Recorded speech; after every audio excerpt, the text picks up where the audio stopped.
அனைவருக்கும் வணக்கம். Media representatives, stage director, dignitaries எல்லாருக்கும் ரொம்ப வணக்கம். ஃபர்ஸ்ட் ஆஃப் ஆல் இந்த சான்ஸ் எனக்கு கொடுத்த ரைட்டர் டைரக்டர் ரங்கராஜ் சார் ரொம்ப ரொம்ப தேங்க்யூ சார். நான் செகண்ட் ஹீரோ என்ன பண்ணிருக்கேன்னு மேம் சொன்னாங்க. எஸ், ஆனா கேரக்டர்ன்றது ஒவ்வொரு ஸ்டோரிக்கு ஏற்ற மாதிரி மாறும். சோ இதுல எனக்கு கொடுத்த கேரக்டர் என்ன பொறுத்த வரைக்கும் ரொம்ப ஒரு டிஃபிகல்ட்டா நான் எஸ்டாப்ளிஷ் பண்ணிருக்கிற ஒரு character. I was very blank.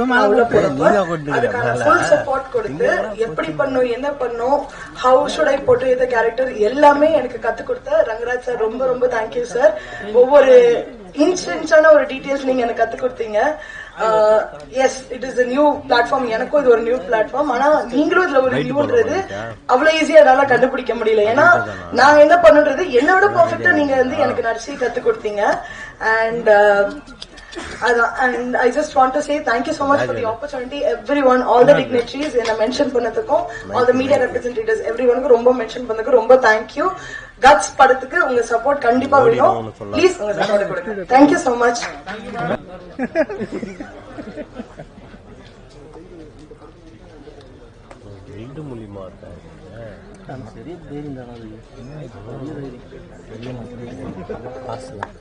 பல ஆண்டு காலமா டிவில படங்கள்ல வந்து பாத்துட்டு வரோம் நம்ம அப்பா அம்மா காலத்துல இருந்து.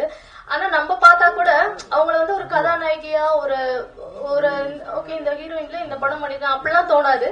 என்ன தோணும்னா என்ன கேரக்டரா அவங்க இருக்காங்களோ அந்த கேரக்டரா மட்டும் தான் தோணும். ஏன்னா அந்த அளவுக்கு மேமுடைய பெர்ஃபார்மன்ஸ், அந்த அளவுக்கு ஒரு இன்வால்வ்மெண்ட் இருக்கும். இப்ப படங்கள் தாண்டி சீரியல்ல பாத்தீங்கன்னா ஒவ்வொரு நாளும் நம்மளோட இணைந்து அவங்க வாழ்ந்துட்டு இருக்காங்க அப்படின்னே சொல்லலாம். சோ ஸ்ரீலேகா மேம் சில வார்த்தைகளை பேசுமாறு அன்புடன் கேட்டுக்கொள்கிறோம்.